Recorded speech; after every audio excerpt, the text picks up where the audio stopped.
కీర్తనల గ్రంథంలో నుండి 116వ కీర్తనలో 17వ వాక్యం. అక్కడ ఈ విధంగా ఉంటుంది: నేను నీకు కృతజ్ఞతార్పణ అర్పించెదను, యెహోవా నామమున ప్రార్థన చేసేదను. చాలండి. ప్రభువా మీకు స్తోత్రము, మేమందరము మీ వారము, మీ ప్రజలము. వాక్యముఖంగా మాతో మాట్లాడండి. అల్పుడనగు నన్ను మీ నోటి బూరగా మీరు వాడుకోనండి. యేసు నామంలో ప్రార్థిస్తున్నాను తండ్రి, ఆమేన్. ఇంతకాలం నీదు కృపలో కాచిన దేవా,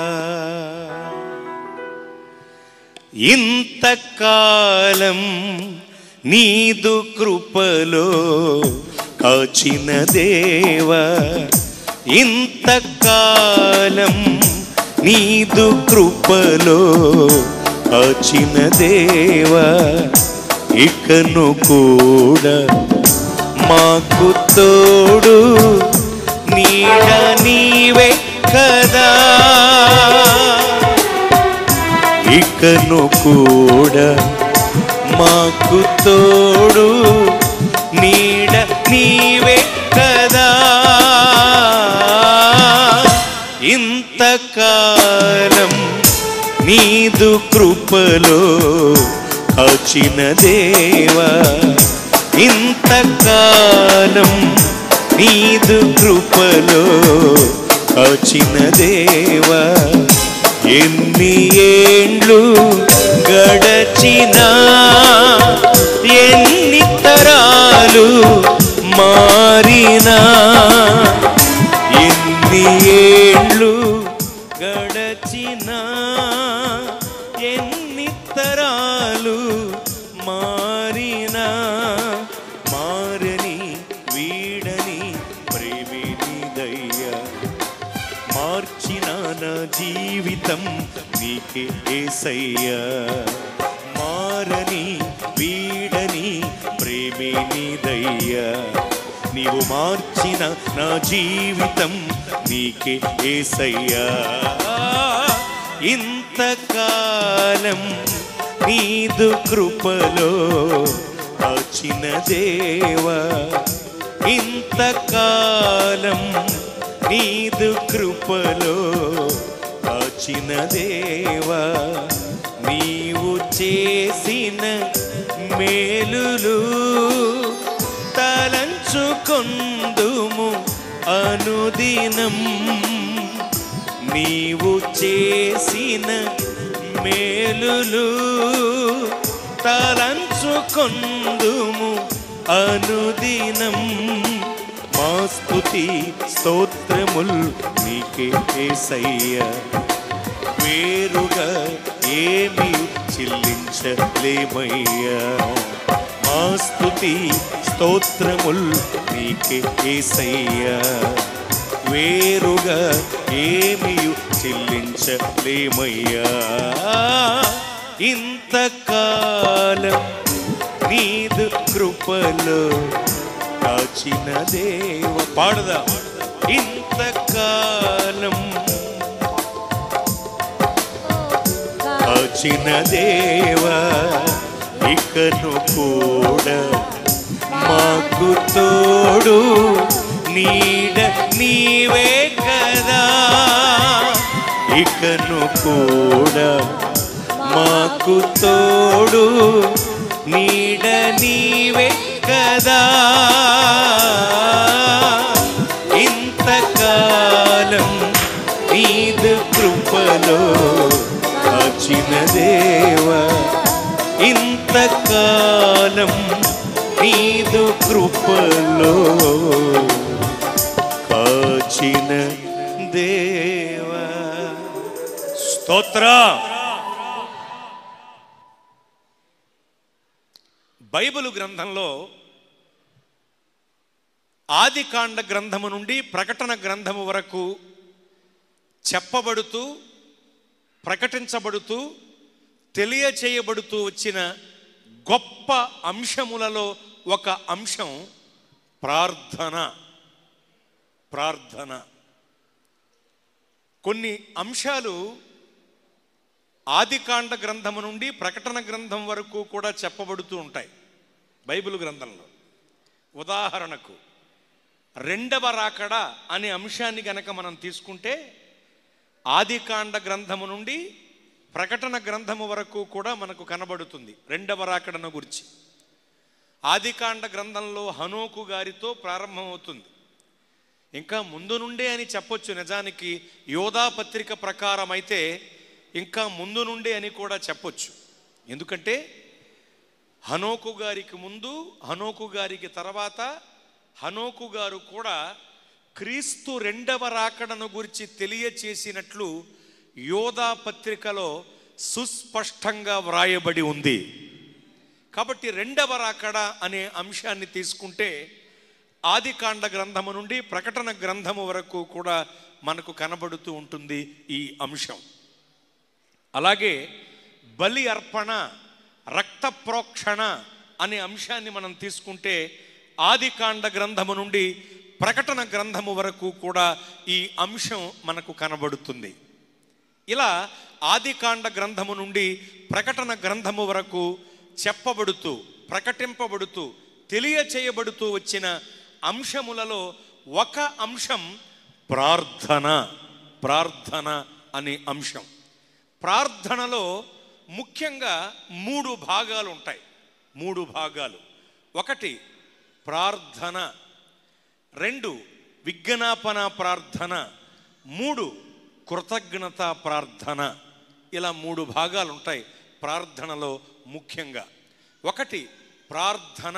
మనకు తెలుసు, మనం ప్రార్థన చేస్తూ ఉంటాం. ప్రార్థన చెయ్యని రోజు అంటూ అసలు మన బ్రతుకులో ఉండదు. ప్రయాణమై బయటికి వెళ్ళే ముందైనా చిన్న ప్రార్థనైనా మనం చేస్తాం. తక్కువ సమయమైనా ఎక్కువ సమయమైనా రోజులో ఏదో ఒక సమయంలో మనం ప్రార్థన చేస్తూనే ఉన్నాం. ప్రార్థన చేసి దేవుణ్ణి ఏదో ఒకటి అడుగుతూనే ఉన్నాం. మనం ప్రార్థన చేస్తూ ఉన్నాం. ప్రార్థన మన ఊపిరిలో ఒక భాగం. ప్రార్థన దేవుడు మనకు అనుగ్రహించిన గొప్ప ఆయుధం. ప్రార్థన మన బ్రతుకులో, దినచర్యలో అది ఒక మరిచిపోలేని విషయం. దేవునికి మహిమ కలుగునుగాక. మరిచిపోలేని అంశం అది. మనం ప్రార్థన చేస్తూ ఉన్నాం. 2వది విజ్ఞాపన ప్రార్థన కూడా మనం చేస్తూ ఉన్నాం.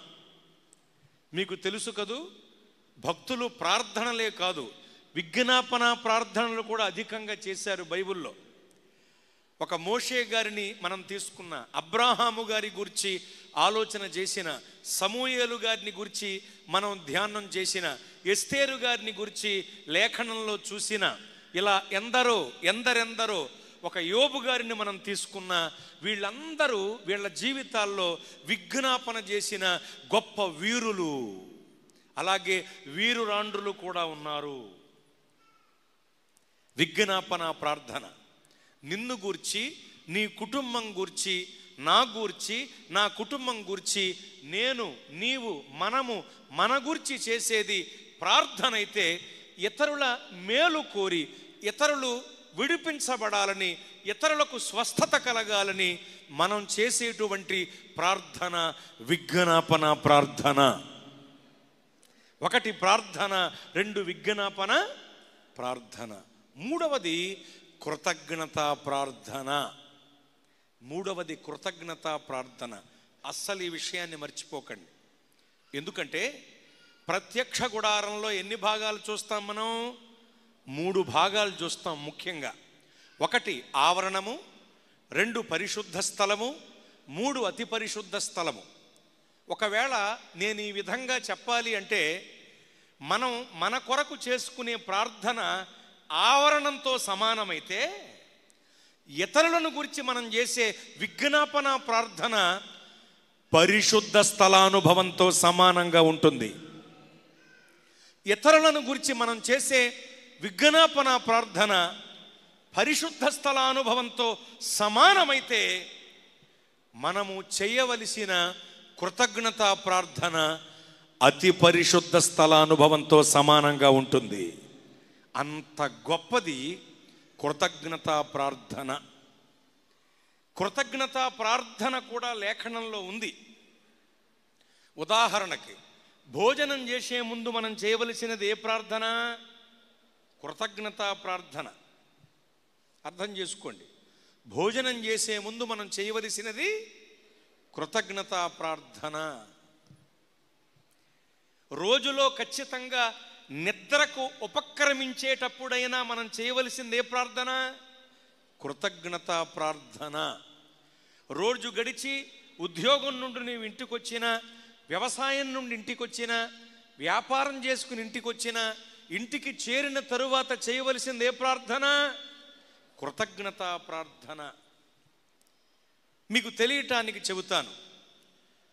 దినవృత్తాంతముల మొదటి గ్రంథములో 17వ అధ్యాయము 16వ వాక్యాన్ని చదువుకోండి. తరువాత అక్కడ ఈ విధంగా ఉంటుంది. రాజైన దావీదు యెహోవా సన్నిధికి వచ్చి కూర్చుండి ఏలాగు మనవి చేసెను, దేవా యెహోవా, నీవు నన్ను ఎంత హెచ్చులోనికి తెచ్చుటకు నేను ఎంతటి వాడను, నా ఇల్లు ఏమాత్రపుది అంటారు. దినవృత్తాంతముల మొదటి గ్రంథము 17వ అధ్యాయము 16వ వాక్యం చూసుకున్నారా? తర్వాత గమనించుకోండి మీరు. అది కృతజ్ఞతా ప్రార్థన.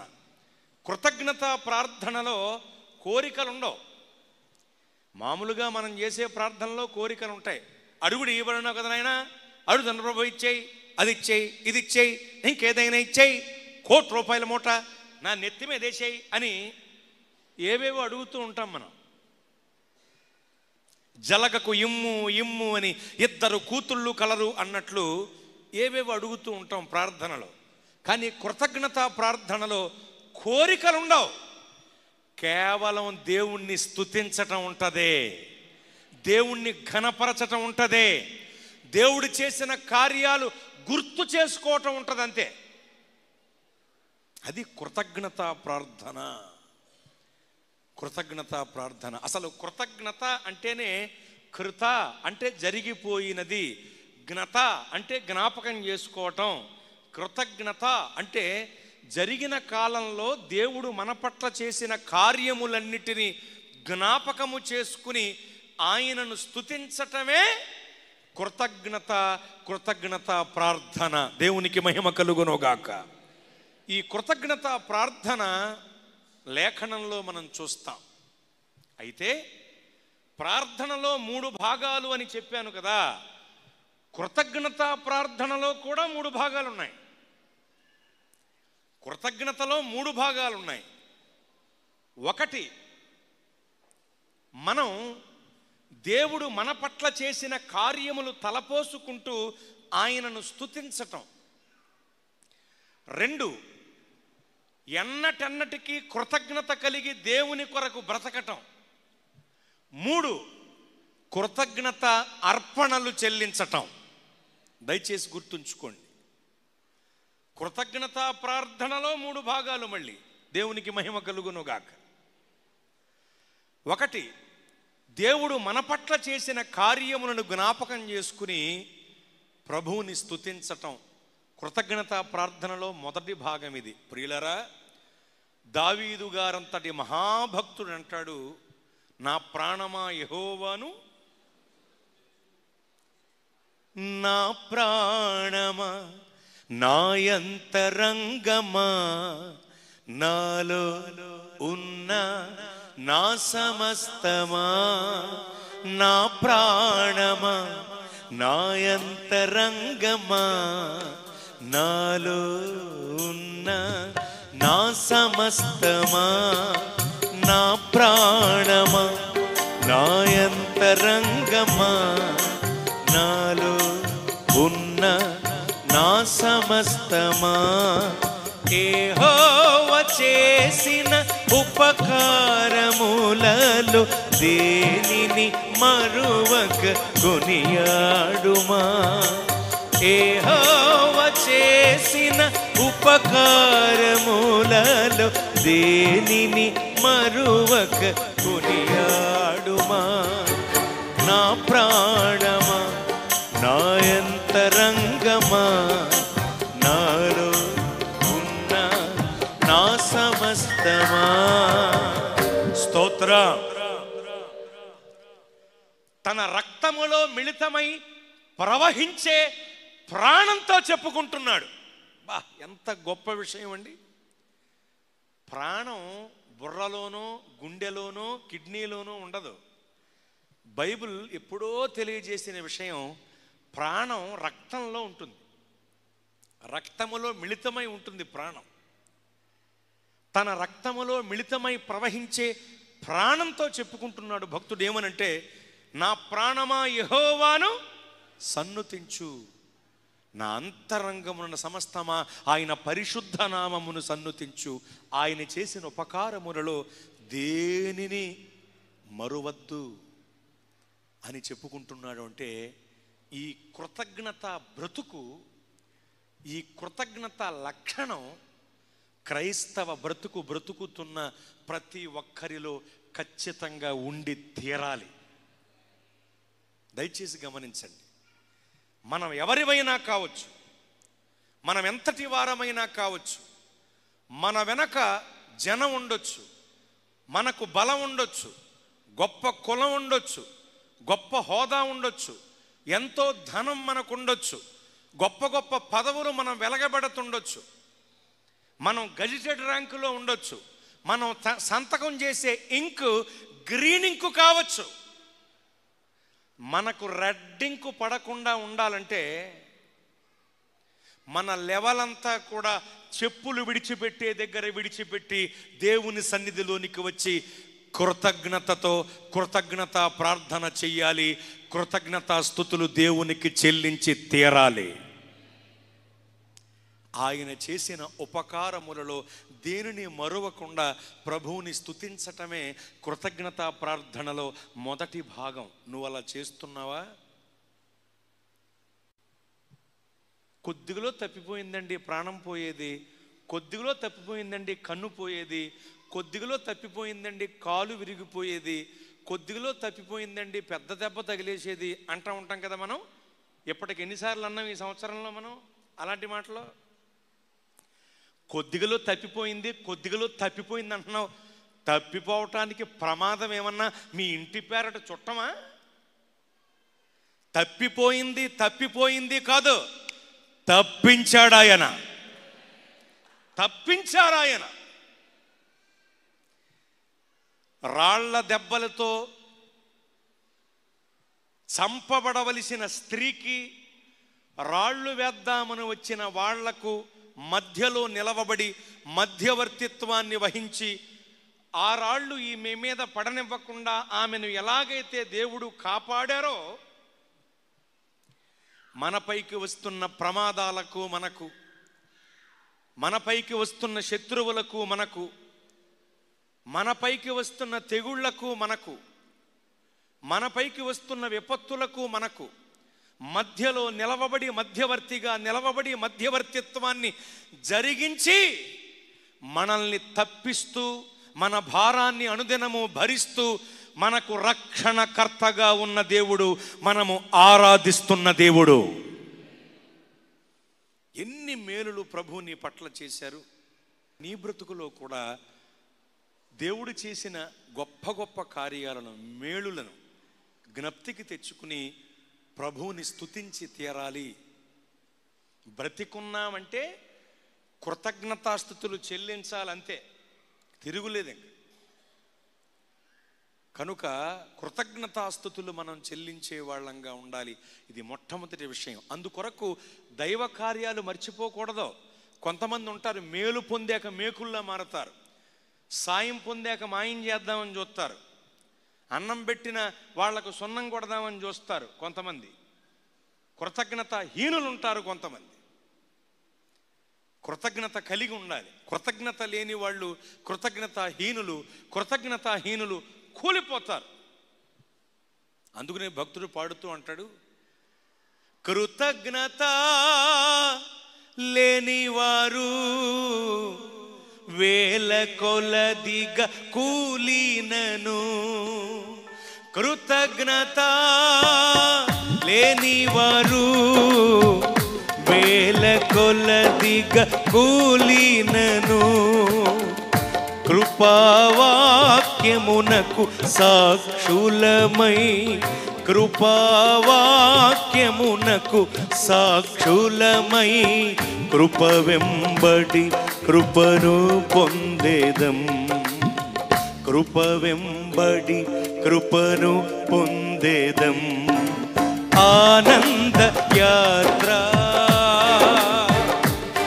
ఇది ఆత్మీయ యాత్ర యేసుతో నూతన యెరూషలేము యాత్ర మన యేసుతో నూతన యెరూషలేము యాత్ర ఆనంద యాత్ర. హల్లెలూయా. ప్రియ స్నేహితులారా, మీరు గమనించండి, దేవుడు చేసిన కార్యాలు మర్చిపోకూడదండి. దైవజనుని ప్రార్థన ద్వారా, దైవజనురాలి ప్రార్థన ద్వారా, దైవజనుని కుటుంబం ప్రార్థన ద్వారా దేవుడు మన పట్ల చేసిన కార్యములను, దేవుడు మనకు చూపిన కృపలను, ఆయన చేసిన మేలులను మర్చిపోకుండా వాటిని తలపోసుకుంటూ ప్రభువుకి కృతజ్ఞతాస్తుతులు మనం చెల్లించి తీరాలి. ఎందుకంటే ఆయన మనల్ని మరచిపోని దేవుడు. కానీ మనం మర్చిపోతాం. కన్యక తన ఆభరణమును మరిచిపోతుందా? పెండ్లి కుమార్తె తన వడ్డానమును మరిచిపోతుందా? కానీ మీరు నన్ను అనేక సంవత్సరములు మర్చిపోయారు అన్నారు దేవుడు. ఇర్మియా గ్రంథంలో వ్రాయబడి ఉంటుంది ఈ మాట. దేవుణ్ణి చాలాసార్లు మర్చిపోతూ ఉంటాం మనం. మతి మరుపు కలిగిన ఈ లోకాన్ని మరచిపోని దేవుడు మన ప్రభువైన యేసుక్రీస్తు వారు. ఆయన మర్చిపోని దేవుడు, మనల్ని మర్చిపోట్లా. ఆయన మనల్ని తన జ్ఞాపకాల్లో ఉంచుకున్న దేవుడు ఆయన. మనం మర్చిపోతున్నాం చాలాసార్లు. నువ్వు పశ్చాత్తాపపడితే, నీవు పాపపు టొప్పుగోల్లోనికి వస్తే, నీ పాపాలు కప్పుకొనక ఒప్పుకుని వాటిని విసర్జిస్తే, నీ పాపములను నీకు దూరంగా విసిరివేసి వాటిని దేవుడు మర్చిపోతారు, కానీ నిన్ను ఆయన మర్చిపోయే దేవుడు కాదు. మరి నువ్వెందుకు ఆయన చేసిన కార్యాలు మర్చిపోతున్నావు? అనేక సార్లు. తస్మాత్ జాగ్రత్త జాగ్రత్త. అందుకే దైవజనుణ్ణి దేవుడు ప్రేరేపించి, వారు భౌతికంగా ఈ భూమి మీద ఉండి పరిచర్య చేస్తున్నప్పుడే దైవజనుని ద్వారా ఈ 7వ తారీఖుని సంఘంలో దేవుడు నియమించారు. దేవునికి మహిమ కలుగునుగాక. ఈ రోజైనా మనస్సు విప్పి ప్రభువు నీ పట్ల చేసిన కార్యములని జ్ఞాపకం చేసుకుంటూ, నీవు ఎప్పటి నుండైనా దేవునికి ప్రతిరోజు కృతజ్ఞతాస్తుతులు చెల్లించిన తరువాతే భోజనం చేయాలి. కృతజ్ఞత ప్రార్థన చేసిన తరువాతే నిద్రకు ఉపక్రమించాలి. స్తోత్ర. కృతజ్ఞత ప్రార్థనలో మొదటి భాగం ఇది. దేవునికి కృతజ్ఞతాస్తుతులు చెల్లించాలి. Number 1 point. నెంబర్ 2, రెండవది ఏమిటంటే, మనము కృతజ్ఞత కలిగి బ్రతకాలి దేవుని కొరకు. కృతజ్ఞత ప్రార్థనలో అదొక భాగం, కృతజ్ఞతలు చెల్లించటంలో అదొక భాగం. దేవునికి కృతజ్ఞత కలిగి మనం బ్రతకాలి. మందిరంలో ఒకలాగా, బయట ఒకలాగా, ఊళ్ళో ఒకలాగా, వేరే ఊరు వెళ్తే ఒకలాగా, మన దేశంలో ఒకలాగా, ఇంకో దేశం వెళితే ఇంకోలాగా, అలా ఉండకూడదు. ప్రదేశం మారితే పరుండే స్థలం మారొచ్చు, తినే తిండి మారొచ్చు. ఉండే ప్రదేశం, పరిస్థితులు, మనుషులు ఒకవేళ మార్పుగా కనబడొచ్చు. కానీ మన పరిశుద్ధత, మన ప్రతిష్టత, మన భక్తి మారిపోయి దిగజారిపోవటానికి వీల్లేదు. ఖచ్చితంగా ఎక్కడున్నా, ఏ ప్రదేశంలో ఉన్నా, ఏ దేశంలో ఉన్నా, వరంగల్లో ఉన్నా, వీరవాసరంలో ఉన్నా, పెదలంకలో ఉన్నా, పద్మాసు లంకలో ఉన్నా, ఖచ్చితంగా మనం దేవుని కొరకు కృతజ్ఞత కలిగి నమ్మకంగా బ్రతకాలి. కృతజ్ఞత కలిగి బ్రతకాలి. పాపం చేసే అవకాశం వచ్చినా కూడా పాపం చేయకుండా పరిశుద్ధంగా దేవుని కొరకు బ్రతకాలి, కృతజ్ఞత కలిగి బ్రతకాలి. యోసేపు గారికి పాపం చేసే అవకాశం వచ్చింది, చేశారా? చేయలే. అది దేవునికి నిజంగా కృతజ్ఞత కలిగి బ్రతకటం అంటే. దేశం కాని దేశంలో పాపం చేసే అవకాశం వచ్చినా కూడా ఆయన చేయలే. అది అలా నమ్మకంగా పరిశుద్ధంగా దేవుని కొరకు కృతజ్ఞత కలిగి బ్రతకాలి. ఇంకా మీకు తెలియజేస్తాను, డిఎల్ మూడీ గారిని గొప్ప దైవజనులండి. చదువుకున్నది 5వ తరగతే ఆయన, కానీ 1,000,000 మందికి బాప్తిస్మం ఇచ్చారు ఆయన. గొప్ప పరిచర్య చేశారు ఆయన. సండే స్కూల్ పరిచర్యగా ప్రారంభించబడిన సేవ బహుగా విస్తరించి ప్రపంచ ప్రఖ్యాతిగాంచిన దైవజనుడు అయ్యారు ఆయన. వారు ఒకసారి ట్రైన్ ప్రయాణం చేస్తున్నారు. ఆ రోజుల్లో వారు ప్రయాణిస్తున్న బోగీలోనే వారికి దగ్గరగా ఒక 3 వ్యక్తులు కూర్చొని ఉన్నారు. ఆ 3 ప్రభువుని నమ్ముకున్న వాళ్ళు కాదు, క్రైస్తవులు కాదు వాళ్ళు. ఆ 3 టైంపాస్ కొరకు పేకాట ఆడాలి అనుకున్నారు. కానీ ఆ ఆటకు ఒక వ్యక్తి తగ్గాడు వాళ్ళకి. వాళ్ళ భాషలో చెప్పాలంటే ఒక హ్యాండ్ తగ్గింది వాళ్ళకి. ఇప్పుడు దగ్గరగా ఎవరున్నారు ఆ 3కి? డిఎల్ మూడీ అయ్యగారు ఉన్నారు. ఆయన వైపు చూసి, ఏమయ్యా ఓ చెయ్యేస్తావా అన్నారు. వెంటనే ఆయన తన 2 చేతులు వెనకబెట్టి, నాకు చేతులు లేవుగా అన్నాడు ఆయన. వెంటనే వీళ్ళు నవ్వుతూ, నీకు చేతులు ఉన్నాయిగా, అవి వెనకబెట్టావుగా అన్నారు వాళ్ళు. వెంటనే డిఎల్ మూడీ గారు తన 2 చేతులు వాళ్ళకు చూపెడుతూ, ఇవి నా చేతులు కావుగా, ఇవి యేసయ్యకు ఎప్పుడో ఇచ్చేశానుగా అన్నాడట. అక్కడ మనం నేర్చుకోవలసిన నీతి ఏమిటో తెలుసా? ఈ సాక్ష్యం ద్వారా తప్పు చేసే అవకాశం వచ్చినా కూడా దైవజనుడు చేయలే. దయచేసి గమనించండి.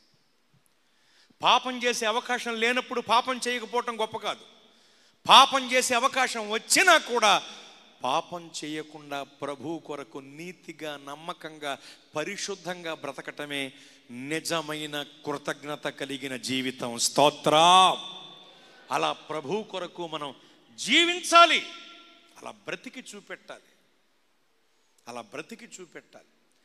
మన కన్నులు మూతపడే వరకు, మన గుండెలు ఆగిపోయే వరకు, మన కట్టెలు మట్టిలో కలిసిపోయే వరకు మానక ఆచరించవలసిన నా జీరుతనం క్రైస్తవ భక్తి.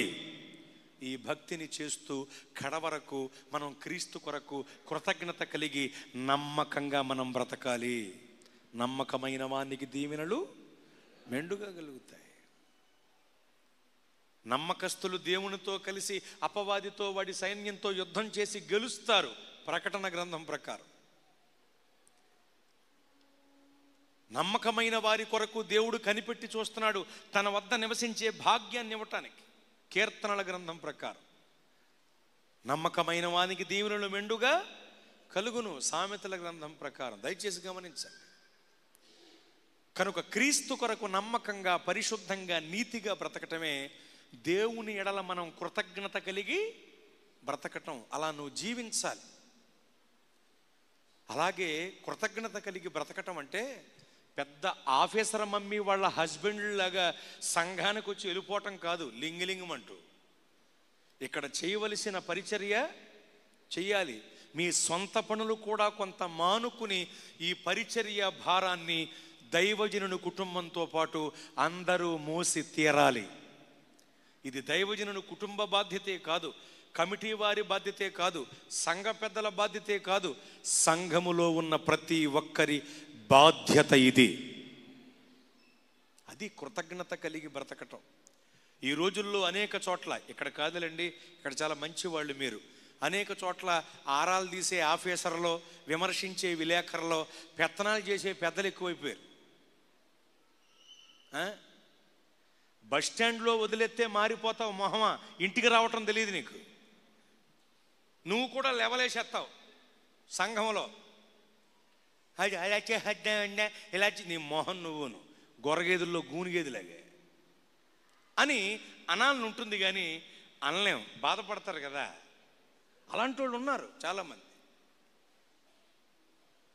ముందు నిక్కరు సరిగ్గా వేసుకో, తర్వాత సలహాలు చెప్తే కానీ శవపేటికి మొహమా అని కూడా అనాలని ఉంటుంది, కానీ అనలేం, బాధపడతారు కదా.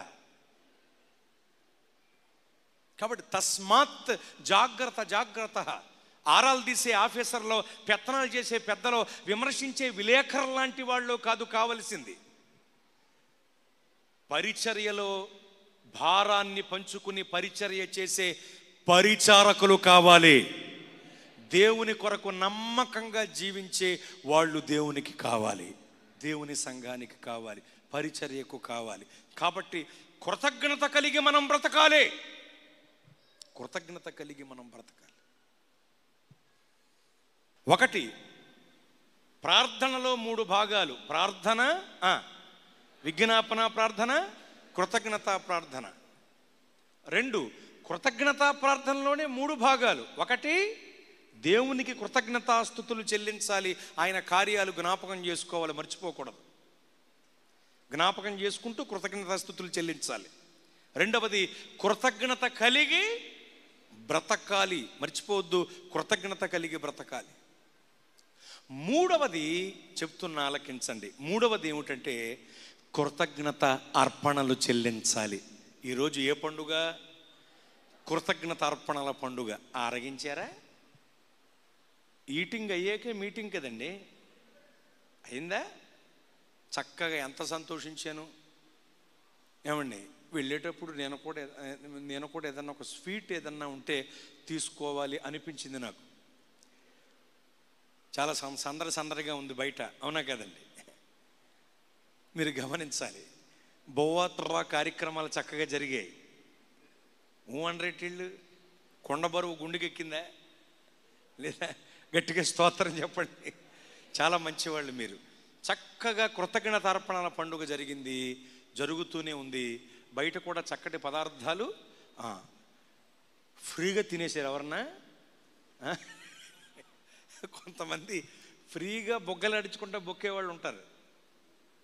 నేను చాలా చోట్లకి కోతకాలపు పండగకి వెళుతూ ఉంటానండి. ప్రసంగికుడిగా వెళతాను కాబట్టి నాకు వెళ్ళి తినే యాక్సెస్ ఉంటుంది. కానీ నేను కూడా డబ్బులు చెల్లిస్తాను, తెలుసా? కృతజ్ఞత కలిగి నేను కూడా ఉండాలి కదా. డబ్బులు చెల్లించే కొనుక్కుని తింటూ ఉంటాను ఏమన్నా కావాలనుకుంటే. నేను ఎంతో సందడిగా ఫీల్ అవుతాను. దయచేసి గమనించండి, కృతజ్ఞత అర్పణల పండుగ ఈ పండుగ మనకందరికీ తెలిసిన గొప్ప పండుగ. స్తోత్రం. అయితే నేనే ఉంటున్నానంటే, కృతజ్ఞతాస్తుతులు చెల్లించవలసిన మనం చెల్లించాలి, కృతజ్ఞత కలిగి బ్రతకవలసిన మనం బ్రతకాలి. అదే సమయంలో కృతజ్ఞత అర్పణలు కూడా చెల్లించాలి, మర్చిపోవద్దు. ఈ విషయం వివరించి ముగిస్తాను. కృతజ్ఞత అర్పణలు మనం చెల్లించాలి. అసలు ఎందుకు కృతజ్ఞత అర్పణలు చెల్లించాలి? మనం చదివిన మూలవాక్యంలో ఏమంటున్నాడు భక్తుడు? నీకు కృతజ్ఞత అర్పణ అర్పించదను అంటాడు. కృతజ్ఞత అర్పణ చెల్లిస్తానంటున్నాడు భక్తుడు. అసలు ఎందుకు మనం కృతజ్ఞత అర్పణలు చెల్లించాలి? అసలు అర్పణలు అనే విధానాన్ని దేవుడు ఎందుకు పెట్టారు చెప్తా మీకు. క్లుప్తంగా వివరిస్తా మీకు. ఎందుకు దేవుడు అర్పణలు అనేటువంటివి పెట్టారు, ఈ క్రమాన్ని పెట్టారు అంటే, మన మనస్సును ఎరుగుట కొరకు. ముఖ్యమైన విషయం ఇది. మన మనస్సును ఎరుగుట కొరకే దేవుడు కానుకలు, అర్పణలు అనే విధానాన్ని ప్రవేశపెట్టారు. ఎలాగో చెప్తా మీకు. మనకు ఆరోగ్యం ఇచ్చింది ఎవరు? దేవుడు. ఆయుష్ ఇచ్చింది ఎవరు? దేవుడు. అభిషేకం ఇచ్చింది ఎవరు? దేవుడు. ఆశీర్వాదం ఇచ్చింది ఎవరు? దేవుడు. ఐశ్వర్యం ఇచ్చింది ఎవరు? దేవుడు. ఎదగటానికి మంచి మంచి అవకాశాలు ఇస్తున్నది ఎవరు? దేవుడు. 1000 కొండల మీద పశువులు ఎవరివి? దేవునివి. భూమి దాని సంపూర్ణత ఎవరివి? దేవునివి. మనమెవరం? 100వ కీర్తన ప్రకారం ఆయన వారము, ఆయన ప్రజలము, ఆయన మేపడి గొర్రెలము. అదేంటండి గొర్రెలు అంటారని ఫీల్ అవ్వకండి. ఎందుకంటే కొంతమంది మనల్ని గొర్రెలని వెటకారం చేస్తూ ఉన్నారు కదా లోకంలో. మనం గొర్రెలైతే వాళ్ళు తోడేళ్ళు, గుర్తుంచుకోండి. మన దేవుడు ప్రధాన కాపరి, ఆయన ప్రధాన కాపరి అయినప్పుడు మనం ఆయన మేపడి గొర్రెలము. మనల్ని గొర్రెలను విమర్శించేవాళ్ళు తోడేళ్ళు. ఇదే కదా పోలిక బైబిల్లో చెప్పబడింది. కనుక తోడేళ్ల కోతల్ని పట్టించుకోకర్లా మనము ఆయన వారము, ఆయన ప్రజలము, ఆయన మేపడి గొర్రెలము. మనం కూడా ఆయన వారమే. ఇప్పుడు అడుగుతున్నాను చెప్పండి, ఆరోగ్యం, ఆయుష్, అభిషేకం, ఆశీర్వాదం, ఐశ్వర్యం, ఎదగటానికి అవకాశాలు అన్నీ దేవుడే ఇస్తున్నారు కదా. ఇంకా చెప్తా మీకు. అపోస్తల కార్యముల గ్రంథంలో 17వ అధ్యాయం 25వ వచనం చదువుకోండి, తర్వాత ఇప్పుడు కాదు. అపోస్తల కార్యముల గ్రంథంలో 17వ అధ్యాయం 25వ వాక్యం ప్రకారం జీవము, ఊపిరి, సమస్తము మనకిచ్చింది ఎవరు? ఇస్తున్నది ఎవరు? దేవుడే. మనం కూడా ఆయన వారమే. అన్నీ ఆయన మనకిచ్చినవే. మనదంటూ ఏముందో ఒకసారి చెప్పగలరు ఎవరన్నా? నీ గొప్పతనం కానీ ఏమన్నా మెహర్బానీ అని చెప్పగలరు ఎవరన్నా నీ గొప్పతనం? కొంతమంది ఫీల్ అయిపోతూ ఉంటారు, సంఘంలో అందరికంటే నేనే ఎక్కువ కానుకలు ఇస్తాను, సంఘంలో అందరికంటే నేనే అన్నిట్లో ముందడుగులో ఉంటాను. సంతోషం, దేవుడు నిన్ను దీవించునుగాక. కానీ గర్వించు. నాశనమునకు ముందు గర్వము నడుచునని వాక్యం చెబుతోంది. ప్రార్థన, దర్శన, పట్టుజల తారు ముంగమూరి దేవదాసయ్య గారు అన్నారు, భక్తులలో కూడా పాపముండును కానీ అది గర్వపాపము అన్నారు ఆయన. గర్వపాపం ఉంటుందట. నేను బాగా పాడగలననే గర్వం కొంతమందికి, నేను బాగా వాయిద్యాలు వాయించగలననే గర్వం మరికొంతమందికి, నేను బాగా ప్రసంగించగలననే గర్వం కొంతమందికి, నేను బాగా కానుకలు ఇస్తాను అనే గర్వం కొంతమందికి. ఏ విషయంలో మనం గర్వించవలసిన అవసరం లేదు. ఎందుకంటే మనకు ఆరోగ్యం ఇస్తున్నది, ఆయుష్ ఇస్తున్నది, అభిషేకం ఇస్తున్నది, ఐశ్వర్యం ఇస్తున్నది, ఆశీర్వాదం ఇస్తున్నది, ఎదగటానికి మంచి మంచి అవకాశాలు ఇస్తున్నది, జ్ఞానము, జ్ఞాపక శక్తి ఇస్తున్నది దేవుడు మాత్రమే. గర్వించకూడదు మనం. ఎందుకంటే మనదంటూ ఏమీ లేదు. మనం కూడా ఆయన తాలూకే. మనకంటూ ఏమి లేదు, మనం కూడా ఆయన వారమే. అందుకనే భక్తుడు పాడుతూ, నాదంటూ లోకాన ఏది లేదయ్యా, ఒకవేళ ఉందంటే నీవిచ్చినదే ప్రభువా. నాదంటూ లోకాన ఏది లేదయ్యా, ఒకవేళ ఉందంటే నీవిచ్చినదే ప్రభువా. నీదే నీదే బ్రతుకంతా నీదే, నీదే నీదే బ్రతుకంతా నీదే. నాదంటూ లోకాన ఏది లేదయ్యా, ఒకవేళ ఉందంటే నీవిచ్చినదే ప్రభువా. స్తోత్ర. మనదంటూ ఏమీ లేదు కనుక గర్వించవలసిన అవసరం లేదు. నిజం చెప్పాలంటే ఇచ్చుటలో కూడా దేవుడే గొప్పవారు. ఎందుకంటే రోమాపత్రిక 8వ అధ్యాయం ప్రకారం తన సొంత కుమారుణ్ణి మనకు అనుగ్రహించారు ఆయన. స్తోత్ర. తన సొంత కుమారుని అనుగ్రహించుటకు వెనుక తీయని దేవుడు అని ఉంటుంది. అన్నీ ఇచ్చిన దేవుడు తన సొంత కుమారుణ్ణి కూడా మన రక్షణ కొరకు ఇచ్చేశారండి. ఇచ్చుటలో కూడా దేవుడే గొప్పోడు, మనం గొప్పోళ్ళం కాదు. అన్నీ ఆయన ఇచ్చినవే. ఆయన ఎవ్వనిదంటూ మనలో ఏది, మన దగ్గర ఏది లేదు. ఒకటే, నేనేమై ఉన్నానో అది కేవలము దేవుని కృప వలనే అయిన, అంతే. అలాగ మనం బ్రతకాలి. మనదంటూ ఏమీ లేదు, అన్నీ దేవుడే ఇచ్చారు. మరి అన్నీ ఇచ్చిన దేవుడు మన మనస్సుని ఎరుగుట కొరకే అర్పణలు, కానుకలు అనే విధానాన్ని ప్రవేశపెట్టారు. తండ్రి సెంటర్కి వెళ్తాడు, తినుబండారాళ్ళు కనపడతాయి. వెంటనే ఎవరు గుర్తొస్తారు తండ్రికి? పిల్లలు గుర్తొస్తారు. ఆ కొట్టు దగ్గరికి వెళ్ళి డబ్బులు ఇచ్చి కొని పొట్లం కట్టించి జాగ్రత్తగా ఇంటికి తీసుకొచ్చి పిల్లలను దగ్గర కూర్చోబెట్టుకుని పొట్లం విప్పి వాళ్ళకి పెడతాడు తినమని. వాళ్ళు ఆ స్వీట్స్ని కొరుక్కుని పీక్కుని నాక్కుని తినేస్తూ ఉంటే తండ్రి ఎంత ఆనందపడిపోతాడో. కొన్నదెవరు? తండ్రి. తెచ్చిందెవరు? తండ్రి. ఇచ్చిందెవరు? తండ్రి. అవి ఎవరివి? తండ్రివే. కానీ పిల్లలకిచ్చి వాళ్ళు తింటుంటే ఆనందపడిపోతాడు తండ్రి. అలా తెచ్చి ఇచ్చి వాళ్ళు తింటుంటే ఆనందపడే తండ్రి కొద్దిసేపటికి చెయ్యి ఇలా చాపుతాడు. చాపి ఏది కొద్దిగా నాకు పెట్టండి అంటాడు. అవునా కదండి? కొన్నదతనే, తెచ్చిందతనే, ఇచ్చిందతనే, వాళ్ళు తింటుంటే ఆనందపడిపోతుంది కూడా అతనే. కానీ తింటూ ఉండగా, పిల్లలు తింటూ ఉండగా మధ్యలో చేయి చాపి ఏది కొద్దిగా నాకు పెట్టండి అంటాడు. ఎందుకు అలా అడిగాడు? తండ్రి ఏమన్నా పిల్లల దగ్గర పప్పల్లాకు తినేసే రకమా? కాదు. ఎందుకు అలా అడిగాడు అంటే పిల్లల మనస్సుని తెలుసుకోవటం కొరకు. ఆ పిల్లలు కూడా కొన్నది తండ్రే, తెచ్చింది తండ్రే, ఇచ్చింది తండ్రే, మళ్ళీ అడిగేస్తారేంటి అని మొహం పెట్టకుండా అడిగిన వెంటనే జాగ్రత్తగా ఇలా ఆ స్వీట్ ముక్క పట్టుకుని ఇలా ఒక ముక్క విరిచి ఇదిగా అని చేతులు పెడతారు.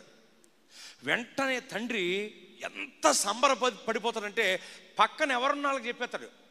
భార్య ఉన్నా, ఏమంటే అన్నదమ్ములున్నా, అక్క చెల్లెండ్రులున్నా, లేకపోతే అత్తమామలున్నా, తల్లిదండ్రులున్న వారికి ఇదిగో ఇటు నా బిడ్డలు నాకు స్వీట్ ముక్క పెట్టారు, ఏడు చూస్తా వీడు చూడా, ఇదిగో పిల్లలు స్వీట్ ముక్క పెట్టారని చెప్పి సంబరపడిపోయి మళ్ళా ఆ స్వీట్ ముక్కను తన వేళ్ల మధ్యకు తీసుకుని మళ్ళా పిల్లల నోటికి అందించేస్తాడు. అది తండ్రి. ఎందుకు అడిగాడు తండ్రి వాళ్ళు తింటుంటే? వాళ్ళ మనస్సును ఎరుగుట కొరకు. పరమ తండ్రి కూడా అంతే. మన వద్దకు తెచ్చేది ఆయనే, మనకు అన్నీ ఇచ్చేది ఆయనే. అన్నీ ఇచ్చిన తండ్రి అయిన దేవుడే మన మనస్సును ఎరుగుట కొరకు అర్పణలు, కానుకలు అనే రూపంలో తిరిగి మరలా అడుగుతున్నారు. మన మనస్సును ఎరుగుట కొరకు. ఇక్కడే ఒక గొప్ప విషయం మీరు అర్థం చేసుకోవాలి. రక్త సంబంధి అయిన తండ్రి మనం విరిచి ఇచ్చిన స్వీట్ ముక్కనే మళ్ళా మన నోటికి అందిస్తాడు. కానీ పరమ తండ్రి మనం ఇచ్చిన కానుకలకు, అర్పణలకు నూరంతల దీవెన కలిపి మనకు తిరిగి అనుగ్రహిస్తారు. అది పరమ తండ్రిలో ఉన్న గొప్పతనం. మన మనస్సును ఎరుగుట కొరకే దేవుడి విధానాన్ని ప్రవేశపెట్టారు. ఇది ఖచ్చితంగా మనం ఎరిగి ఉండాలి. ఎందుకంటే ఈ రోజుల్లో కానుకలను, అర్పణలను వ్యతిరేకిస్తున్న వాళ్ళు ఉన్నారు. ఎంత విచారకరం మీకు తెలుసా? క్రైస్తవ మార్గంలో దేవుడు ప్రవేశపెట్టిన అనేకమైన పద్ధతులకు విరోధంగా మాట్లాడింపజేస్తున్నాడు అపవాదిగాడు. అలా మాట్లాడింపజేస్తున్న అపవాది చేతులలో పాత్రలుగా మారుతున్నారు మనోనేత్రాలకు గురిడితనం కలిగిన అన్యులు. అపవాదిగాడి వలలో క్రైస్తవ బోధకులుగా పిలవబడుతున్న వాళ్ళు కూడా కొంతమంది చేరి వాళ్ళు కూడా అపవాదికి ఆత్మీయ పుత్రులుగా, పుత్రికలుగా మారి అర్పణలకు, కానుకలకు విరోధముగా మాట్లాడుతున్నారు. చాలా విపరీతం ఇది, విచారకరం ఇది. కాబట్టి దయచేసి గమనించండి. ప్రతిష్టార్పణలు, ప్రథమ ఫలములు, మొక్కుబడి కానుకలు, సాధారణ కానుకలు, దశమ భాగములు అని కొన్ని విధాలైన కానుకలు లేఖనంలో చెప్పబడ్డాయి. అర్థమవుతుందా?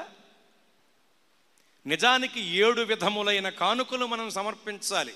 చెబుతాను, గుర్తుంచుకోండి, లెక్కెట్టుకోండి.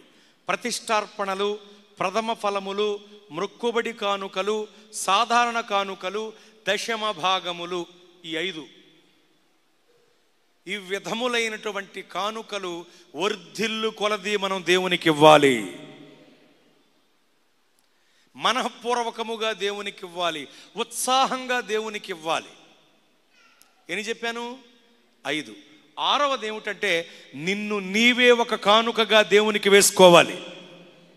చాలా గొప్ప కానుక ఇది. నిన్ను నీవే సజీవ యాగముగా దేవునికి సమర్పించుకోవాలి. సజీవ యాగం అంటే మనం బ్రతికే ఉంటాం కానీ దేవుని చేతుల్లో ఉంటాం. అది సజీవ యాగముగా సమర్పించుకోవటం అంటే. మనల్ని మనమే ఒక కానుకగా దేవునికి వేసుకోవాలి. ఇది 6వ కానుక. 7వది ఏమిటో తెలుసా? మన కుటుంబాలకు చెందిన పిల్లల్ని దేవుని పని కొరకు సమర్పించాలి. 7వది ఇది. మన కుటుంబాలకు సంబంధించిన పిల్లల్ని దేవుని పని కొరకు ఇవ్వాలి. మీకు తెలుసా, కరోనా సెకండ్ వేవ్లో 20,000 మంది దైవజనులు మరణించారు. సోషల్ మీడియాలో వచ్చిన ఫోటోల లెక్క అది. సోషల్ మీడియాలో ప్రచురింపబడిన ఫోటోల లెక్క 20,000 మంది దైవజనులు పరమపదించారు. వాళ్ళు ఏ పని నిమిత్తమైతే భూలోకానికి వచ్చారో, లేక ఏ పని నిమిత్తమైతే దేవుడు వారిని ఈ భూమి మీద పుట్టించారో, ఆ పనిని వాళ్ళు సమర్థవంతంగా చేసి దేవుని వద్దకు తిరిగి వెళ్ళారు. 20,000 మంది దైవజనులు చనిపోయారు సెకండ్ వేవ్లో.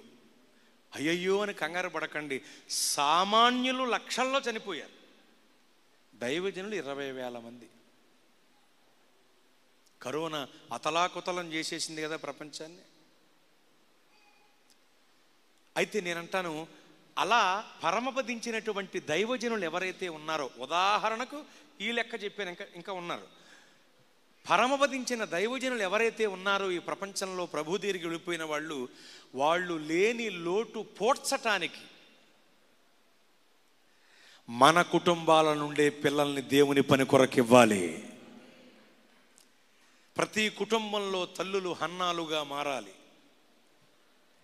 మన కుటుంబాల నుండి సమూయేలులు, నెహెమ్యాలు, ఎజ్రాలు లేవాలి. దేవునికి మహిమ కలుగునుగాక. ఒకవేళ నీ బిడ్డలు ఉద్యోగాలు చేస్తున్న వారైనా, ఉద్యోగం చేస్తున్న చోట కూడా దేవుని పని చేసేటట్లుగా వాళ్ళని మలచాలి.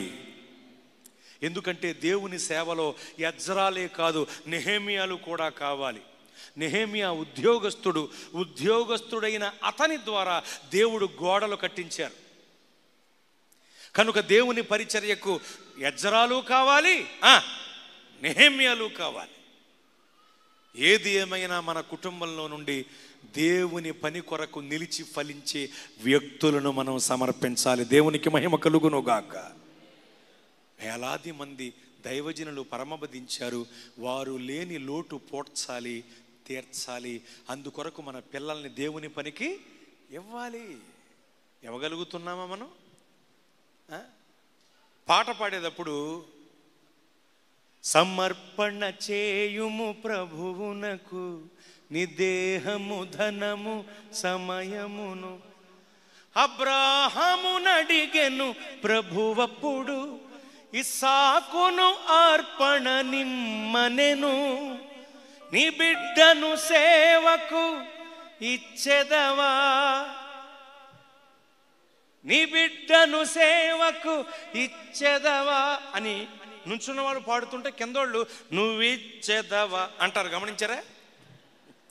అది ఎలా ఉంటుందంటే, నువ్వెత్తవేట్రా మేము ఇవ్వటానికి అన్నట్టు. పాడేవాళ్ళు నీ బిడ్డను సేవకు ఇచ్చెదవా అంటుంటే కిందోళ్ళు నువ్విచ్చెదవా ఇచ్చేవాళ్ళు తగ్గిపోయారు. ఇవ్వాలి. దేవునికి మహిమ కలుగునుగాక. దేవునికి స్తోత్ర. ఖచ్చితంగా మన కుటుంబాల నుండి దేవుని పని కొరకు పిల్లల్ని ఇవ్వాలి. ఎన్ని కానుకలు మొత్తం నేను చెప్పినవి? 7 కృతజ్ఞత అర్పణలు, కానుకలు దేవునికి మనం చెల్లించి తీరాలి. అన్ని దేవుడే మనకిచ్చారు, సంతానంతో సైతంగా. ఆయన ఇచ్చినదేగా బహుమానం, స్వాస్థ్యం, సంతానం. కాబట్టి దేవునికి ఇవ్వాల్సినవి దేవునికి ఇవ్వాలి. దేవునికి ఇవ్వాల్సిన సమయాన్ని, బలాన్ని, ధనాన్ని దేవునికి ఇచ్చి తీరాలి. దేవునికి ఇవ్వవలసిన ఇవ్వకపోతే మనం దొంగలం అవుతాం తెలుసా? మానవులు దేవుని యొద్ద దొంగిలునా, కానీ మీరు నా దగ్గర దొంగతనం చేశారు. ఏ విషయమే దొంగిలించామని మీరు అడుగుతారేమో. నాకు చెందవలసిన ప్రతిష్టార్పణలను, ప్రథమ ఫలములను, దశమ భాగములను నాకివ్వకుండా మీరే బొగ్గలాడించుకుంటా మెక్కేస్తున్నారు. అంటే నేను మీకు తెలియటానికి వాడుక భాషలో, గ్రామీణ భాషలో చెప్పాను. కానీ మలాకీ గ్రంథం 3వ అధ్యాయంలో ప్రభువు మాట్లాడారు. మానవులు దేవుని యొద్ద దొంగతనం చేస్తారా? కానీ మీరు చేశారు. ఎందుకంటే నాకు ఇవ్వకుండా మీరే తినేస్తున్నారు. మీరు నా దగ్గర దొంగతనం చేశారని దేవుడు మాట్లాడారు. పెద్ద పెద్ద దొంగలందరూ మారిపోతున్నారండి. అబ్బా ఖాను గారు భయంకరమైన గజ దొంగ ప్రభువుని నమ్ముకుని మంచివాడిగా మారి మారు మనసు పొందిన తరువాత తనను తాను సరిచేసుకుని క్రీస్తు ద్వారా సరిచేయబడి మంచిగా దేవుని కొరకు జీవించి సేవ చేసి ప్రభు దగ్గరికి వెళ్ళిపోయారు అబ్బా ఖాను గారు. ఒకప్పుడు రాష్ట్రాల్ని గజగజలాడించిన గజ దొంగ మారిపోయాడు మంచోడుగా క్రీస్తు వారి వల్ల. స్టువర్ట్పురం సుధాకర్ గారు భయంకరమైన గజ దొంగ, రాష్ట్రాల్ని గడగడలాడించిన గజ దొంగ ప్రభువుని నమ్ముకుని మంచివాడిగా మారారు. అద్భుతమైన పరిచర్య చేసి ప్రభు దగ్గరికి వెళ్ళిపోయారు దైవజనుడు. ఇలాంటి పెద్ద పెద్ద దొంగలందరూ రాష్ట్రాల్ని గజగజలాడించిన గజ దొంగలందరూ మారిపోతున్నారు కానీ ఈ దొంగలు మారట్లేదురా బాబా. ఏ దొంగలు? సంఘపు దొంగలు. దేవుని సొమ్ము దోచే వారికి నవ్వు రాదండి, దేవుని వంతు దేవునికిస్తే నవ్వండి. దేవుని సొమ్ము దొంగిలించే వాళ్ళు ఉన్నారు కనుక తస్మాత్ జాగ్రత్త. దేవునికి ఇవ్వవలసినవి దేవునికి ఇవ్వాలి. ఖచ్చితంగా ప్రతిష్టార్పణలు, ప్రథమ ఫలములు, మొక్కుబడి కానుకలు, సాధారణ కానుకలు, దశమ భాగం దగ్గర పెద్ద రచ్చ జరుగుతోంది బయట. ఇప్పుడు దశమ భాగం పక్కన పెడితే వృద్ధిలు కొలది ఇవ్వమని లేఖనంలో ఉందిగా, అదైనా ఇందులో కలుపుకోండి. మిమ్మల్ని మీరే ఒక కానుకగా దేవునికి సమర్పించండి, మీ పిల్లల్ని కూడా దేవుని పని కొరకు ఇవ్వండి.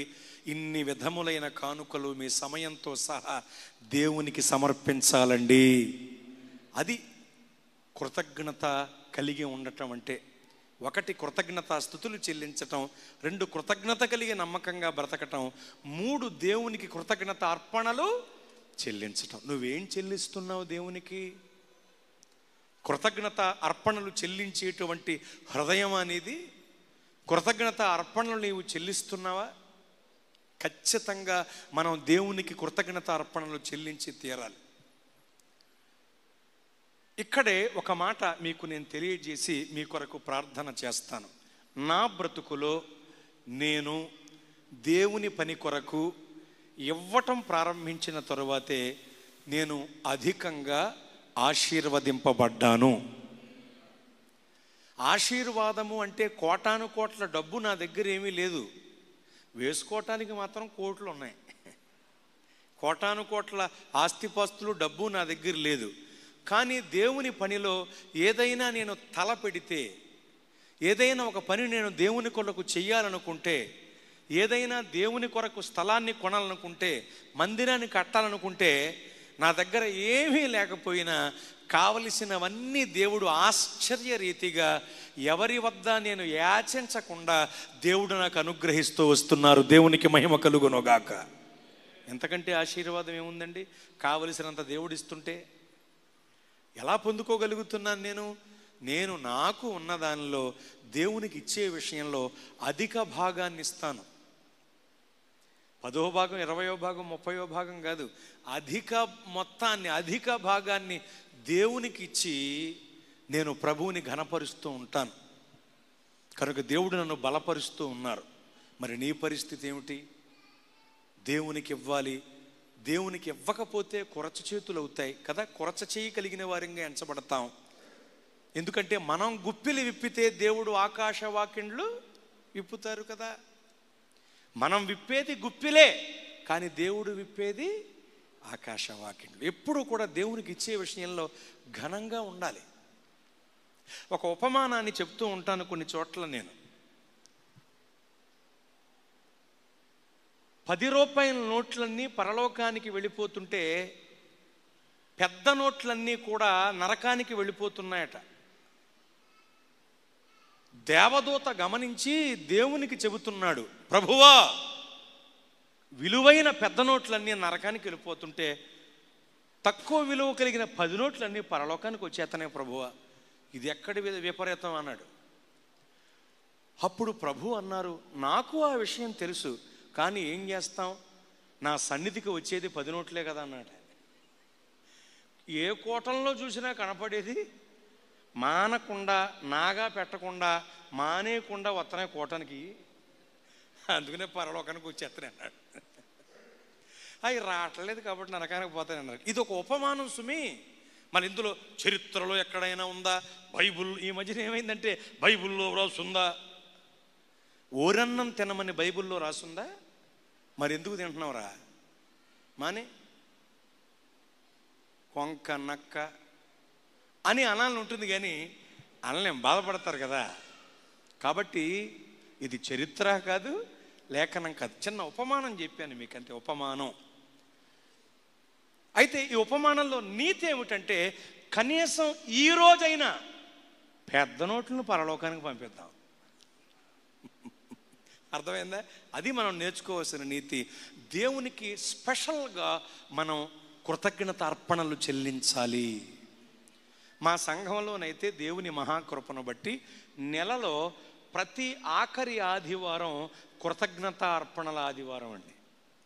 బిడ్డలందరూ తమకు కలిగిన దానిలో తీసుకొచ్చి దేవుని సన్నిధిలో అర్పణలు చెల్లిస్తూ ఉంటారు. ఎందుకంటే కృతజ్ఞత అవసరం, కృతజ్ఞత కలిగి బ్రతకటం అవసరం, కృతజ్ఞత అర్పణలు చెల్లించటం మన బ్రతుకులకు అవసరం. కాబట్టి సంవత్సరానికి ఒక్కసారి జరిగే ఈ అద్భుతమైనటువంటి కృతజ్ఞత అర్పణల పండుగలో ప్రియ స్నేహితులారా, ఘనమైన, విలువైన, ప్రత్యేకమైన అర్పణలు మనం చెల్లించి తీరాలి. అప్పుడు నీ దీవెన నీ వెంట వస్తుంది, నీ దీవెన నీ వెంట వస్తుంది. కనుక దయచేసి గమనించండి, కృతజ్ఞత అర్పణలు మనం చెల్లించాలి. ఇప్పుడు అడుగుతున్నాను, చెప్పండి, బైబిల్లో ఆదికాండ గ్రంథం నుండి ప్రకటన గ్రంథం వరకు చెప్పబడిన అంశాలలో ఒక అంశం ఏమిటి? ప్రార్థన. ప్రార్థన అనే అంశంలో ఎన్ని భాగాలు ఉంటాయి? 3 భాగాలు. 3వ భాగం ఏమిటి? కృతజ్ఞత ప్రార్థన. కృతజ్ఞత ప్రార్థనలో ఎన్ని భాగాలు ఉంటాయి? 3 భాగాలు. 3వది ఏమిటి? కృతజ్ఞత అర్పణలు చెల్లించటం. అర్పణలలో, కానుకలలో ఎన్ని? 7. ఈ 7 విధములైన కానుకలు చెల్లిద్దాం. 7వ మండలంలో మనం దాచుకోవలసింది దాచుకుందాం.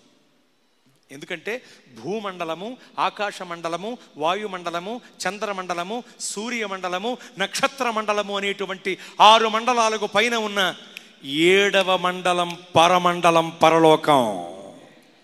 ఆ 7వ మండలంలో మనం దాచుకోవటానికి ఈ భూమి మీద ఉండగానే సమర్పించవలసిన 7 విధములైన కానుకలను లేక అర్పణలను దేవునికి సమర్పిద్దాం. ఈ కృతజ్ఞత అర్పణల పండుగలో అర్పించవలసినవి దేవునికి అర్పించి ఆయురారోగ్య ఆయుర్దాయాలు మెండుగా పొంది కృపాక్షేమాలు మన వెంట కలిగి మన ఇళ్లకు చేరుకుందాం.